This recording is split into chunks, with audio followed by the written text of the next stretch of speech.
There are certain things you expect from a father. Yelling at the TV during football games, embarrassing you in front of your friends, maybe teaching you how to ride a bike. What you don't expect is for your dad to be the greatest footballer who ever lived. And also the quietest person in any room. You open your eyes. It's morning. The house is quiet, too quiet. You've lived here your whole life and you still forget sometimes. The silence, the calm, the way your father moves through the world like he's trying not to be noticed. You get up, you walk to the kitchen. Your father is there making coffee. He's wearing a simple t-shirt. His hair is a little messy. He looks like any dad in any kitchen anywhere in the world, except he's Lionel Messi. He turns. He sees you. He smiles. It's the same smile you've seen on a million posters, a million screens, a million stadiums. But here, in the kitchen, it's just for you. Morning, he says quietly. Morning. He hands you a cup. You take it. For a moment, you are just a kid having coffee with their dad. Then you look at the counter. There's a trophy.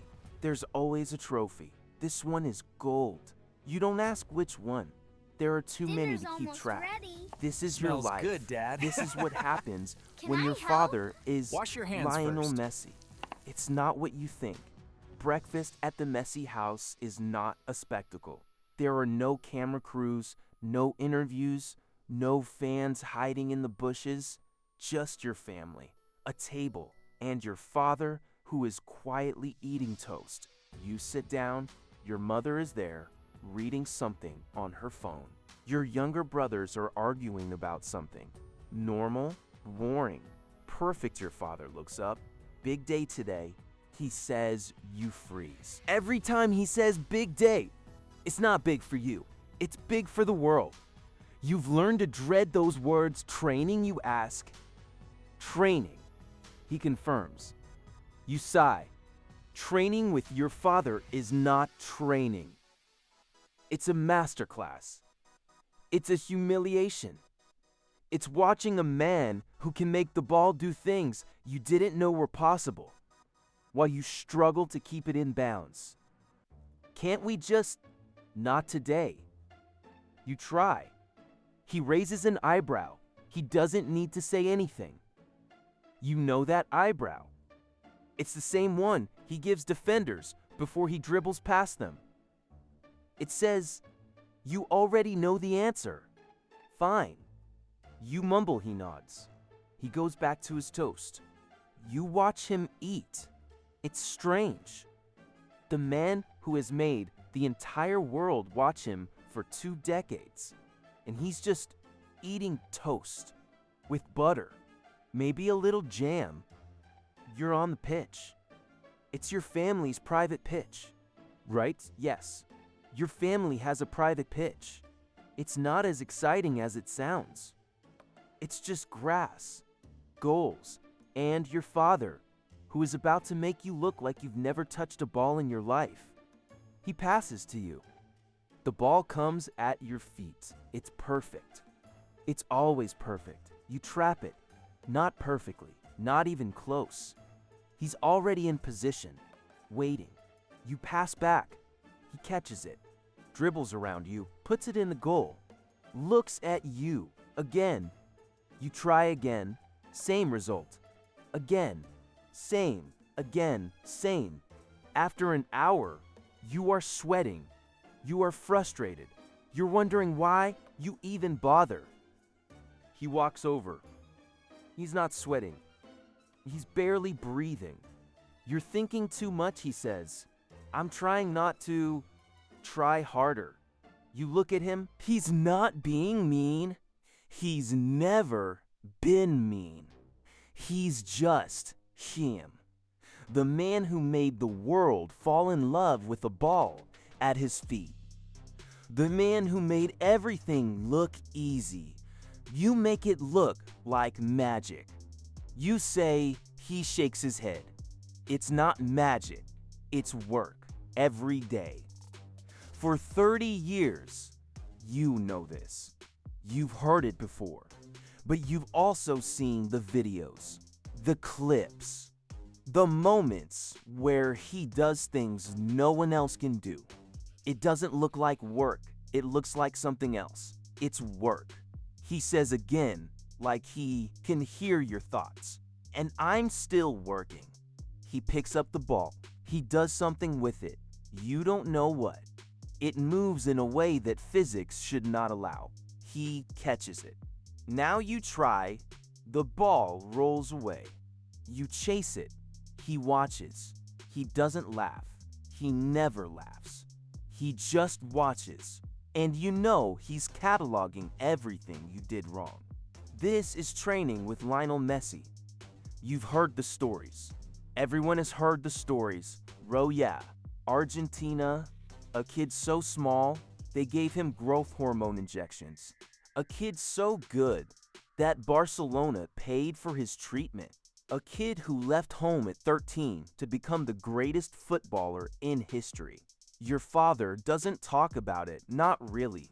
When people ask, he says the same things. It was hard. I was lucky. My family helped me. You've learned to read between the lines.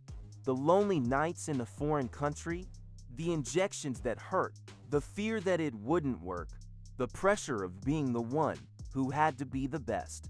Sometimes late at night, you find him watching old videos, not of his goals, of his family, of his grandmother, who died before he made it big, of his friends from Rosario, of the life he left behind. You've asked him once, do you miss it? He was quiet for a long time. I miss them, he said. I don't miss being that kid. You didn't ask again. School is complicated when your father is Lionel Messi. You've learned not to talk about him. Not because you were ashamed, because no one believes you. Yeah, sure, Messi's your dad, and I am Ronaldo. You've heard this 100 times. You used to show them photos. Then they said they were fake. You brought a signed jersey once. They said you bought it online. Now you just shrug. Okay, the teachers are worse. They look at you differently. They expect something. They don't know what, but they expect it.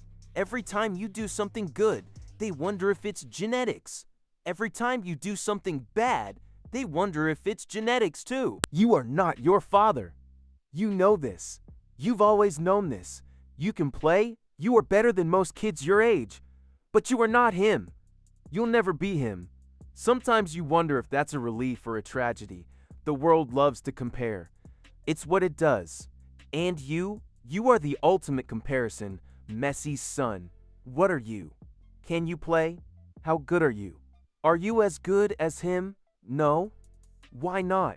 You've learned to ignore it, mostly. But sometimes, when you are alone, you think about it. What would it be like to be him? To have that gift, that magic, that thing that made the world watch? You've asked your mother once, was it hard? Being married to him? She thought about it. The hardest part, she said, is that he's never not him. Even when he's being my husband. Even when he's being my husband. Even when he's being your father. He's still him. And the world never stops watching. You look at your father sometimes when he doesn't know you're looking. You see the weight, the constant pressure of being the best, the quiet, the way he disappears into himself when there are too many people around. You think maybe it's easier being just you. It happens. A local tournament. Nothing serious. Just kids playing. You don't tell your father. You don't want him to come. You don't want him to watch. You don't want him to see you fail. But he finds out. He always finds out. I'll come, he says. Please don't. He looks at you. You see something in his eyes. Recognition. Memory. The kid who didn't want to be watched either. I'll stay in the car. He says you don't know if you believe him, but you nod. The game is hard. You're nervous. You are thinking too much. You are trying too hard. You make mistakes. You miss a pass. You lose the ball. You feel the weight of everything. But then in the second half, something happens. The ball comes to you. It's not a perfect pass, but it's there. And for a moment, you stop thinking. You just move, you dribble. You don't know how, you don't think about it. You just do it. Past 1, past 2, past 3, you shoot. It goes in the crowd, cheers. Your teammates tackle you. You're laughing, you're screaming, you're something later. You find your father in the car. He's smiling, he's not supposed to be there. He's there anyway. Good goal, he says. You watched. He shrugs. I watched. You get in the car. You don't say anything else. You don't need to. Being Messi's son means never being alone. Not really. There are cameras everywhere. At restaurants, at the airport, at the grocery store. You've learned to live with it. To smile when they point. To look away when they don't. Your father handles it better than you. He's had a lifetime of practice. He moves through crowds like water. He gives autographs with the same expression he gives the ball. Focused, present, already moving on. You've asked him once, does it bother you? The cameras? He was quiet for a moment. It bothers your mother more. He said, you think about that. About what it means to love someone who belongs to everyone. About what it means to raise children in a fishbowl. Your mother is stronger than anyone knows. She's the one who makes sure you're normal. She's the one who tells the cameras no. She's the one who protects the silence. You wonder if your father knows. You think he does. You remember the World Cup? Everyone remembers the World Cup. Qatar. Your father's last chance? The one trophy he needed to complete everything. You were there, in the stands, watching, waiting, praying. You've never seen him like that. The quiet man who disappears into himself. The man who makes everything look easy. He was something else, something you'd never seen before. Something no one had seen before. The final. France. The game that lasted forever.